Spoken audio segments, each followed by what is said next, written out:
Ouais. Le docteur House est là, c'est Philippe David. Attention. Avec son stéthoscope.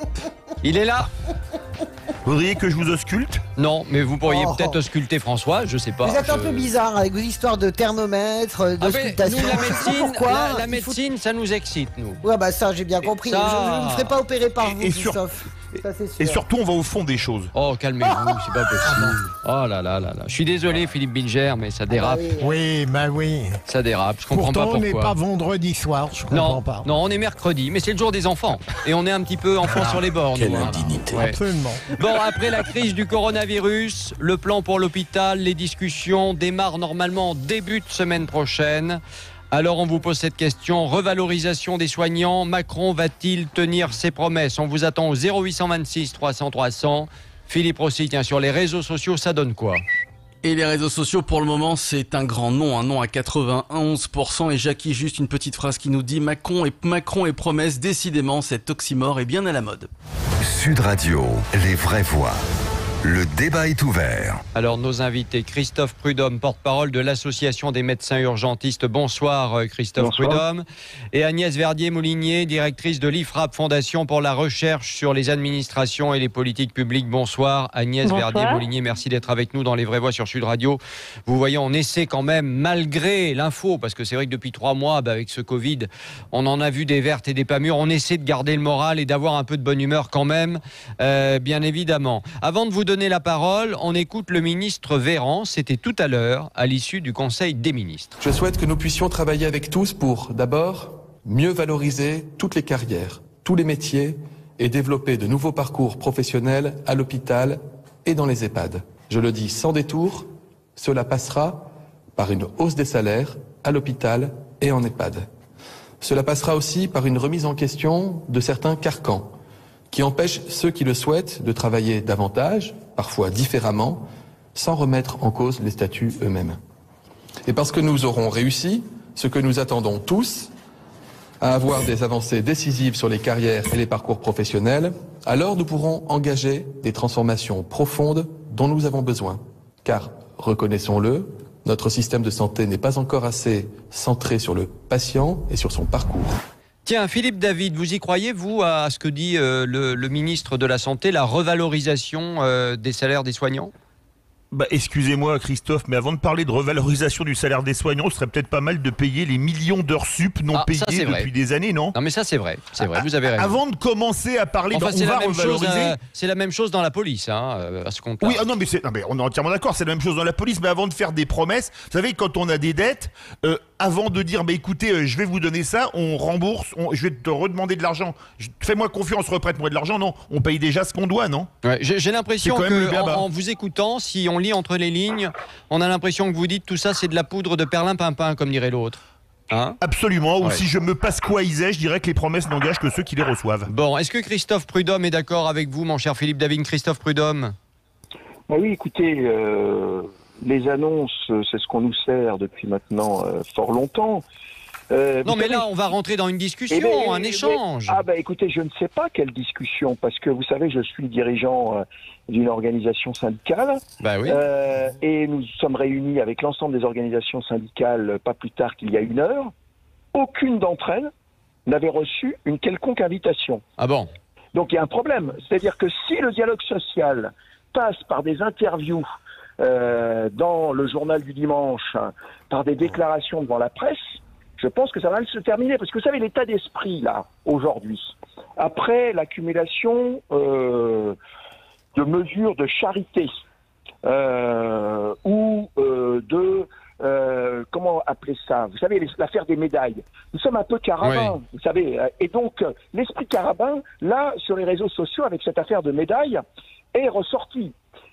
Aujourd'hui, nos collègues se font prendre en photo, ils prennent une épingle et un tube de vaseline, et ils mettent leur médaille. Ah oui, je l'ai vu, c'est vrai, je l'ai vu passer ça. Voilà, donc, je l'ai vu passer. Il faut comprendre aujourd'hui qu'il y a une défiance vis-à-vis de ce gouvernement. Et si M. Macron avait voulu vraiment faire son mea culpa, au regard des réactions contre la prime, vous savez, une prime on la prend toujours, mais c'est pas ce qu'on demandait. Il aurait pu dire vendredi, je me suis trompé, c'est pas une prime que je vous donne, une prime en une fois, mais en attendant qu'on négocie sur les carrières, parce que ça prend du temps, je vous octroie une prime mensuelle de 300 €, ce que tout le monde réclame depuis un an. Là, on aurait pu, effectivement, croire qu'il faisait vraiment son mea culpa. En même temps, Christophe Prudhomme, quand on voit les salaires, et vous allez nous dire, tiens, combien gagne une infirmière en moyenne, mais quand on voit les salaires qui sont quand même relativement bas, j'imagine bien que les soignants ne peuvent pas se permettre de dire non, on ne veut pas de votre prime de 1 500 €. C'est pas si mal que ça. Encore faut-il la toucher. Encore faut-il la toucher. Elle n'est pas arrivée. Parce que là, d'une part, les critères sont très restrictifs. Et que la direction générale de la santé, encore hier, a annoncé qu'il fallait limiter dans un certain nombre d'hôpitaux où on laissait le directeur pouvoir décider si les gens touchaient ou pas, on limitait à 40% maximum des effectifs d'un hôpital. Vous voyez bien, aujourd'hui, tout le monde s'est mobilisé, que ce soit nous en Ile-de-France ou dans le Grand Est, où on a été confronté à un nombre de malades très important. Mais les collègues qui, en province, n'ont pas vu arriver des malades, parce que dans un certain nombre d'endroits, ça a été des déserts des tartares, ils se sont mobilisés. La vérité, Christophe Prudhomme, c'est que le gouvernement fait ce que tous les gouvernements ont toujours fait. Il cherche à vous diviser entre ceux qui auront une prime et ceux qui n'en auront pas. Oui, mais aujourd'hui, la colère à l'hôpital est très forte. Elle est même, je pense, plus forte que celle qui a animé les Gilets jaunes. Il faut que le gouvernement soit vigilant, parce que cette colère, elle va de l'agent hospitalier jusqu'au professeur de médecine, de la CGT. Moi, je voudrais comprendre une chose très simple.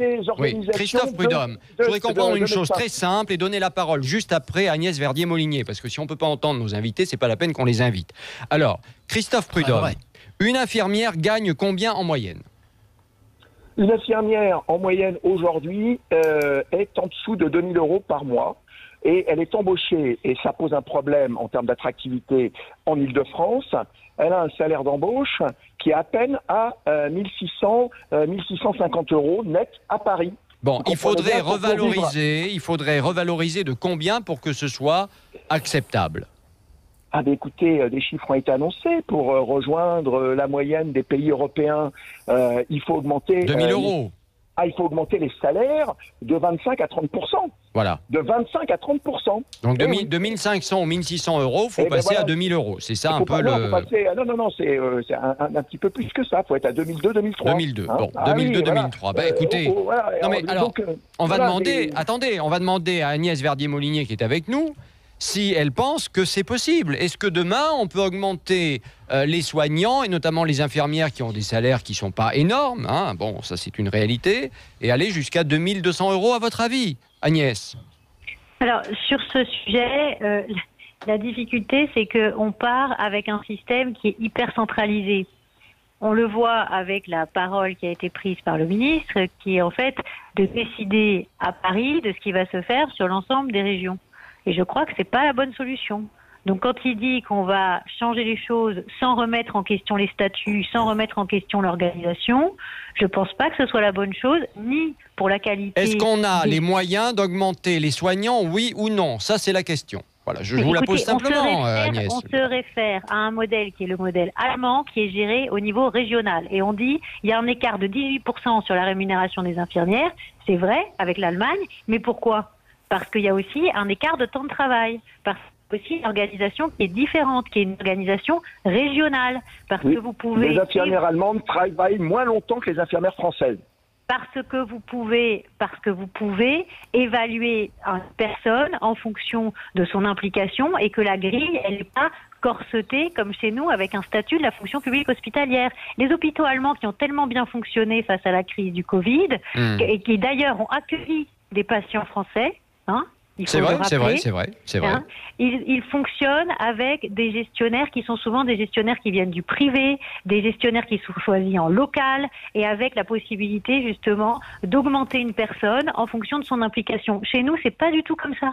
Chez nous, la grille, elle est nationale. Chez nous, c'est le ministre qui décide s'il y a une prime.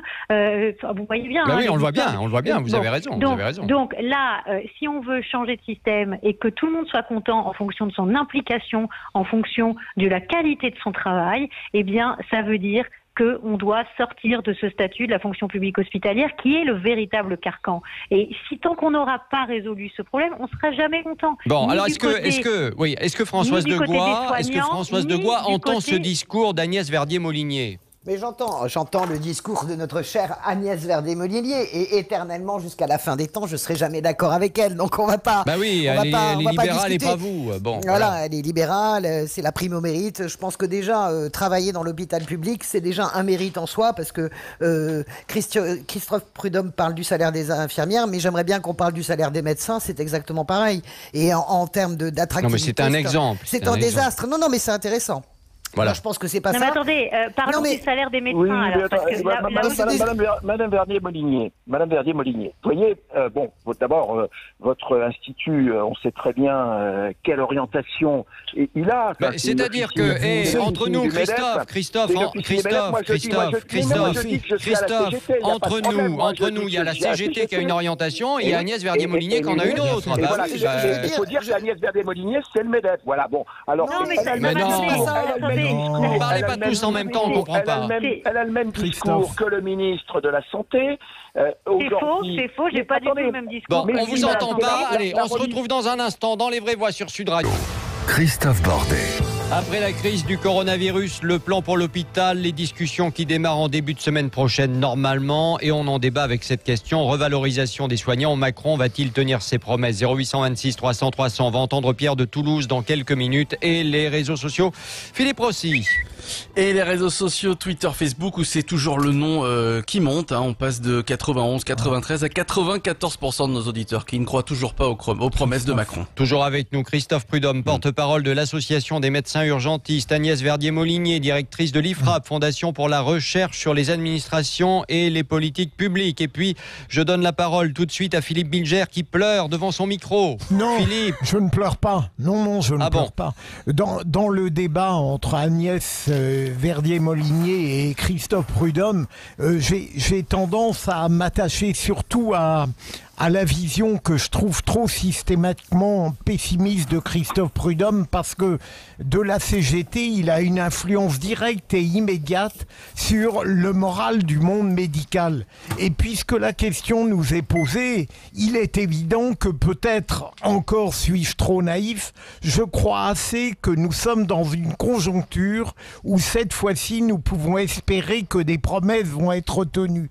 Parce que, évidemment, on peut se dire, s'il est possible de les faire aujourd'hui, de les concrétiser aujourd'hui, pourquoi ne les a-t-on pas mis en œuvre bien avant le fléau? D'accord. Mais aujourd'hui, on est tout de même d'abord avec un président qui ne peut plus se permettre politiquement de trahir un engagement, pas plus que le ministre de la Santé, qui me paraît d'ailleurs avoir une personnalité plus efficace et estimable que la précédente. Donc j'ai tendance à croire que peut-être, malgré le pessimisme de Christophe Prudhomme, on va vers une embellie. Je ne dis pas que tout sera réalisé, mais il me semble que la CGT devrait aussi peut-être apporter une forme d'espoir en créditant le projet, peut-être d'une bonne foi de principe, quoi. On verra après. Bon, Christophe, une petite réponse à Bilger? Mais moi, je reste très optimiste. Nous avons prévu des manifestations tous les mardis, ça s'appelle les mardis de la colère, avec la population qui nous a applaudi aux fenêtres, qu'on invite à venir, bien sûr en respectant les règles de distanciation, mais pour nous soutenir. Et puis vous savez, j'ai bien lu le journal du dimanche. Pourquoi je disais que ça rejoignait ce que disait Agnès Verdier-Molinier? Parce que Monsieur Véran a fait du Sarkozy. Il nous propose de travailler plus pour gagner plus et la remise en cause des 35 heures. C'est vrai, d'ailleurs il le dit là, il l'a dit aujourd'hui. Voilà, donc si c'est ça qui nous propose pas des 35 heures, mais travailler plus et pour gagner plus. Oui, remise en cause des 35 heures. Le problème aujourd'hui, c'est que nous faisons tous plus de 35 heures à l'hôpital. Et comme l'a dit quelqu'un précédemment dans l'émission, nous accumulons les heures supplémentaires que nous ne pouvons pas prendre et qu'on ne nous paye pas. Enfin, on ne peut pas les prendre sous forme de congé, donc on les accumule dans des comptes épargne-temps. Vous savez, pour vous citer l'exemple d'une collègue infirmière qui, après son accouchement, pensait prendre un congé parental. Elle n'a pas pris de congé parental, elle a vidé son compte épargne-temps et elle a eu 4 mois de congé. Voilà, c'est ça la vraie vie à l'hôpital. Donc à un moment donné, nous ce qu'on demande, c'est plus de collègues, donc des embauches pour qu'on puisse travailler moins, faire moins d'heures supplémentaires parce qu'on est épuisé par les heures supplémentaires et qu'on puisse prendre nos congés parce que vous voyez cet été, avec nos collègues qui sont malades, et puis le fait que là, l'activité reprend avec des malades qu'on a laissés pendant 2 mois à l'abandon et qui arrivent plus graves à l'hôpital, on ne va pas pouvoir prendre nos congés, on va pouvoir prendre peut-être 15 jours, mais il va falloir continuer à faire fonctionner le service public.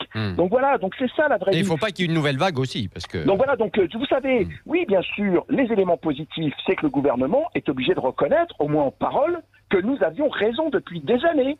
Oui, n'en déplaise à Mme Verdier-Molinier que la CGT avait raison depuis des années de dénoncer la casse de l'hôpital public. Bon, alors Agnès Verdier-Molinier, je vais donner la parole, s'il vous plaît, je donne la parole à Agnès Verdier-Molinier, mais je voudrais quand même qu'on avance, parce que effectivement c'est intéressant, le fait de dire travailler plus pour gagner plus, il faut qu'on laisse cette possibilité, c'est ce qu'a dit le ministre, on l'a entendu tout à l'heure au début du débat encore, il l'a dit aujourd'hui à la sortie du Conseil des ministres, est-ce que ça c'est bien ou c'est pas bien? Et quand on dit qu'il faut embaucher du personnel supplémentaire, Agnès, est-ce qu'en réalité il faut embaucher du personnel supplémentaire ou bien est-ce qu'en réalité il y a assez de personnel mais tout ça est tellement mal géré que ça ne fonctionne pas? Mais il faut s'inspirer des modèles qui marchent. Il faut arrêter de vouloir conserver des modèles des années 80 qui ne marchent pas. C'est quoi les modèles qui marchent? Ce qui marche, c'est un système où il y a de la médecine de ville qui accueille les urgences qui sont pas graves et où les grosses urgences vont à l'hôpital, qui est moins hospitalo-centré. C'est ce que font les Allemands. Ils font ça. Ils dépensent plus pour la médecine de ville. Ça, c'est vrai, il faudrait le faire depuis longtemps. Ils dépensent plus pour la médecine de ville et moins pour l'hôpital. Résultat, qu'est-ce qui se passe? Leurs dépenses de l'hôpital, elles sont plus techniques. Résultat, ils ont des plateaux techniques supérieurs. Résultat, ils avaient plus de lits de réanimation que nous. Ouais. Et ça se décide au niveau local. Donc, il faut arrêter de croire que notre système est meilleur que les autres. Il a montré dans la crise, malgré l'implication incroyable des soignants, il a montré dans la crise qu'il n'était pas bien organisé.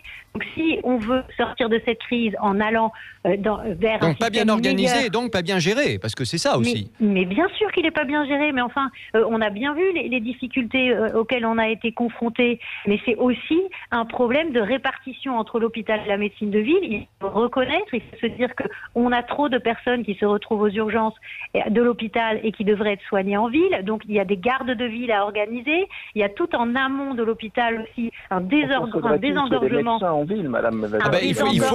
Non, mais là pour le coup, on n'a pas assez de médecins en ville. Il y a de moins en moins de généralistes. Depuis des années, vous poussez pour que tous les moyens arrivent vers l'hôpital. Et finalement, on a abandonné petit à petit. On demande à ce qu'il y ait moins de gens qui viennent aux urgences. Donc il faut absolument permettre que tout ça se soit rééquilibré, parce que vous savez qu'on dépense la même chose que les Allemands en part de PIB pour la santé. Donc c'est pas une question de dépenses, c'est une question d'allocation des moyens. Agnès, on pourrait peut-être songer aussi à dégraisser quand même cette crise a montré vraiment le dysfonctionnement des ARS et de l'administration de la santé. Est-ce qu'on peut songer à dégraisser? J'écoutais le professeur Sebag l'autre jour qui disait c'est même pas fini, on sort à peine du confinement, les réunions recommencent sur les budgets, les trucs sans fin. Honnêtement, est-ce que là on n'est pas d'accord, Christophe et Agnès, pour ça? Complètement. On est les seuls à la bureaucratie française. Pour répondre à Françoise, nous sommes les seuls à la Fondation IFRAP à avoir travaillé sur les dépenses administratives des systèmes de santé.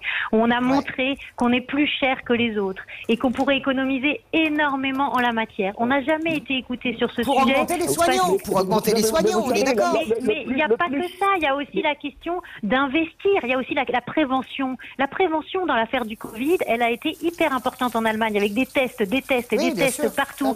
Pourquoi? Parce qu'ils dépensent entre 2 et 3 milliards de plus par nous en prévention dans leur système. Non, mais ils ont l'industrie aussi qui fabrique les tests. C'est un tout. Mais on n'a rien. Vous savez bien qu'on n'a rien. Bon, voilà. Il faut tout changer. C'est ça le problème. Si on veut faire évoluer notre système, les ARS, évidemment, il faut qu'elles soient tout à fait différentes. Ça ne doit pas être des ARS de l'État central, ça doit être géré au niveau régional. Et là, il y aura des responsabilités locales. Là, il y aura de l'agilité. Allez, on a bien compris. Merci. Et on sortira des carcans du statut des 35 heures, de tout ce qui fait qu'à la fin, l'hôpital merci moins bien et où personne Agnès Verdier-Molinier, merci Christophe Prudhomme. Et c'est un débat qui est absolument passionnant et qu'on va pouvoir refaire très bientôt parce que à partir de la semaine prochaine, je le rappelle, il y aura ces discussions autour de l'hôpital de demain. Et on espère qu'il va se passer des choses et que les choses vont évoluer.